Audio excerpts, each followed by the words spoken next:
ಕಿತ್ತಂಡೂರು ವೆಂಕಟರಾಮ್ರವರ ಸಾರಥ್ಯದಲ್ಲಿ ನಡೆಯುತ್ತಿರುವ punch TV Kannada ನ್ಯೂಸ್ಗೆ ಸ್ವಾಗತ. ನಮಸ್ಕಾರ.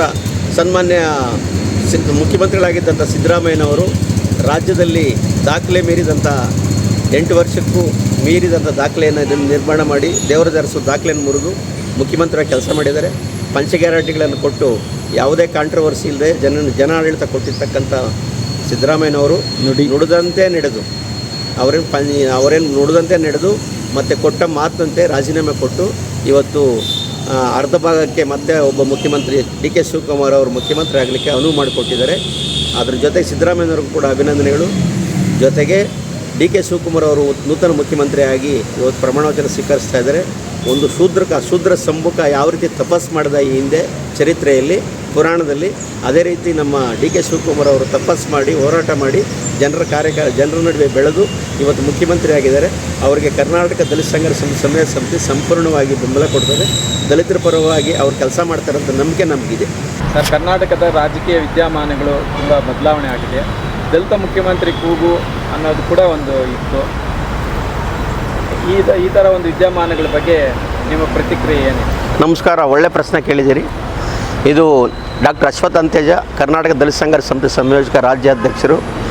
ಏನು ಕರ್ನಾಟಕದಲ್ಲಿ ಸುಮಾರು ದಶಕಗಳ ಕಾಲ ದಲಿತ ಮುಖ್ಯಮಂತ್ರಿ ಮಾಡಬೇಕು ಅಂತೇಳಿ ಅನೇಕ ದಲಿತ ಪರ ಸಂಘಟನೆಗಳು ಇಡೀ ರಾಜ್ಯಾದ್ಯಂತ ಪ್ರತಿಭಟನೆಗಳನ್ನು ಮಾಡ್ತಾ ಬಂದವು. ಆದರೆ ಅದಾಗಲಿಲ್ಲ. ಕಾರಣ ಏನಂತಂದರೆ, ಈ ದೇಶದಲ್ಲಿ ಎಲ್ಲ ರಾಜಕೀಯ ಪಕ್ಷಗಳು ಅಸ್ಪೃಶ್ಯತೆಯನ್ನು ಆಚರಣೆ ಮಾಡಿದಂಥ ರೀತಿಯಲ್ಲೇ ಕಾಂಗ್ರೆಸ್ ಪಕ್ಷವು ಸಹ ಅಸ್ಪೃಶ್ಯತೆ ಆಚರಣೆ ಮಾಡಿದೆ. ಇಲ್ಲಿ ಆಗಬೇಕಾಗಿದ್ದು ಏನಂತಂದರೆ, ನಮ್ಮ ಮಲ್ಲಿಕಾರ್ಜುನ ಖರ್ಗೆ ಅವರು ಈ ರಾಷ್ಟ್ರದ AICC ಅಧ್ಯಕ್ಷರಾದ ಮೇಲೆ ಕರ್ನಾಟಕ, ತೆಲಂಗಾಣ, ಕೇರಳ ಮುಂತಾದ ಕಡೆ ಕಾಂಗ್ರೆಸ್ಸನ್ನು ಗೆಲ್ಲಕ್ಕೆ ಸಾಧ್ಯ ಆಯಿತು. ಅದೇ ರೀತಿ 2013ರಲ್ಲಿ ಡಾಕ್ಟರ್ G. ಪರಮೇಶ್ವರ್ ಅವರು ಅಧ್ಯಕ್ಷರಾದ ಮೇಲೆ ಸರ್ಕಾರವನ್ನು ಕೂಡ ತಂದರು. ಅದ್ರ ಜೊತೆಗೇ ಏನು ಮಲ್ಲಿಕಾರ್ಜುನ ಖರ್ಗೆ ಅವರು ಇರ್ಬೋದು, ಪರಮೇಶ್ವರ್ ಅವರು ಇರ್ಬೋದು, KH ಮುನಿಯಪ್ಪ ಇರ್ಬೋದು, ಸತೀಶ್ ಜಾರಕಿಹೊಳಿ ಇರ್ಬೋದು, ಮಹದೇವಪ್ಪ ಇರ್ಬೋದು, ಇವರೆಲ್ಲರೂ ಕೂಡ ಅರ್ಹತೆ ಇತ್ತು. ಇವರಿಗೆ ಇವರೆಲ್ಲರೂ ಕೂಡ ದಲಿತ ಮುಖ್ಯಮಂತ್ರಿ ಆಗೋರಲ್ಲಿ ಅರ್ಹತೆ ಇತ್ತು, ಮಾಡಲೇ ಇಲ್ಲ. ಯಾಕೆ ಅಂತಂದರೆ, ಅಂಬೇಡ್ಕರ್ ಅವರು ಒಂದೊಂದು ಮಾತು ಹೇಳಿದರು, the Congress is the burning house, if anybody can enter inside that party they can burnt alive ಅಂತ ಅಂಬೇಡ್ಕರ್ ಅವರು ಅವತ್ತು ಹೇಳಿದ ಮಾತು ಇವತ್ತು ನಿಜ ಆಗಿದೆ. ಎಲ್ಲಿವರೆಗೂ ದಲಿತರನ್ನು ಇವರು ಈ ರೀತಿ ಮಾಡ್ತಾರೋ ಅಲ್ಲಿವರೆಗೂ ಕಾಂಗ್ರೆಸ್ ಪಕ್ಷಕ್ಕೆ ಮುಕ್ತಿ ಇಲ್ಲ. ಬಹುಶಃ ಈ ರಾಜ್ಯದಲ್ಲಿ ಇದು ಭಾರೀ ಒಂದು ರಾಜಕೀಯ ಬಿಕ್ಕಟ್ಟು ಪ್ರಾರಂಭ ಆಗಿದೆ. ಒಂದು ಕಡೆ ಸಿದ್ದರಾಮಯ್ಯನವರ ಕುರ್ಚಿಯನ್ನು ಬಲವಂತವಾಗಿ ಕಿತ್ಕೊಂಡು ಹಿಂದುಳಿದ ವರ್ಗಕ್ಕೆ ಅವಮಾನ ಮಾಡಿದ್ದಾರೆ. ಎರಡನೇದಾಗಿ ನಜೀರ್ ಅಹಮದ್ ಅವರು ರಾಜಕೀಯ ಕಾರ್ಯದರ್ಶಿಯನ್ನು ವಜಾ ಮಾಡಿ ಮುಸ್ಲಿಮ್ಸ್ಗೆ ಅವಮಾನ ಮಾಡಿದ್ದಾರೆ. ಈಗ ದಲಿತ ಮುಖ್ಯಮಂತ್ರಿಯನ್ನು ಕೈ ಬಿಟ್ಟು ದಲಿತರು ಕೂಡ ಅವಮಾನ ಮಾಡಿದ್ದಾರೆ. ಇನ್ನು ಕಾಂಗ್ರೆಸ್ಸಲ್ಲಿ ದಲಿತರು, ಹಿಂದುಳಿದ ವರ್ಗದವ್ರು ಖಾಲಿ ಆಗ್ತಾಯಿದ್ದಾರೆ, ಮುಸ್ಲಿಮ್ಸ್ ಖಾಲಿ ಆಗ್ತಾಯಿದ್ದಾರೆ, ದಲಿತರು ಖಾಲಿ ಆಗ್ತಾಯಿದ್ದಾರೆ. ಇನ್ನು ಕಾಂಗ್ರೆಸ್ ಯಾವ ಸಮಾಜದ ಪರವಾಗಿ ಹೋರಾಟ ಮಾಡುತ್ತೆ? ಕಾಂಗ್ರೆಸ್ಸಲ್ಲಿ ಸಾಮಾಜಿಕ ನ್ಯಾಯ ಎಲ್ಲಿದೆ?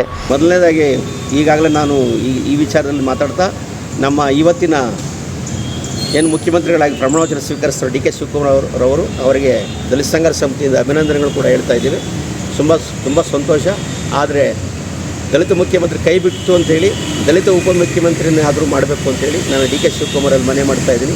ಇದರಲ್ಲಿ ದಲಿತರನ್ನು ಉಪಮುಖ್ಯಮಂತ್ರಿ ಮಾಡಬೇಕು, ಜೊತೆಗೆ ಉಪಮುಖ್ಯಮಂತ್ರಿ ಮಾಡಬೇಕು, ಜೊತೆಗೆ ಬಂಗಾರಪೇಟೆಯ ನಾರಾಯಣಸ್ವಾಮಿ ಇರ್ಬೋದು, KGF ರೂಪಕಲಾ ಇರ್ಬೋದು, ಆನೇಕಲ್ಲಿನ ಶಿವಣ್ಣ ಇರ್ಬೋದು, ಮಳವಳ್ಳಿ ನರೇಂದ್ರ ಸ್ವಾಮಿ ಇರ್ಬೋದು, ಮತ್ತು ದಾವಣಗೆರೆ ಈ ಕಡೆ ಪ್ರಸಾದ್ ಅಬ್ಬಯ್ಯ ಇರ್ಬೋದು, ಶಿವರಾಜ್ ತಂಗಡಿಗೆ ಇರ್ಬೋದು, ಇವರಿಗೆಲ್ಲರೂ ಕೂಡ ಸಂಪುಟದಲ್ಲಿ ಪ್ರಾತಿನಿಧ್ಯವನ್ನು ಕೊಟ್ಟು ಒಳ್ಳೆಯ ಖಾತೆಗಳನ್ನು ಕೊಡಬೇಕು ಅನ್ನೋದನ್ನು ಕೂಡ ನಾನು ನೂತನ ಮುಖ್ಯಮಂತ್ರಿಗಳನ್ನು ಒತ್ತಾಯ ಮಾಡ್ತೀನಿ.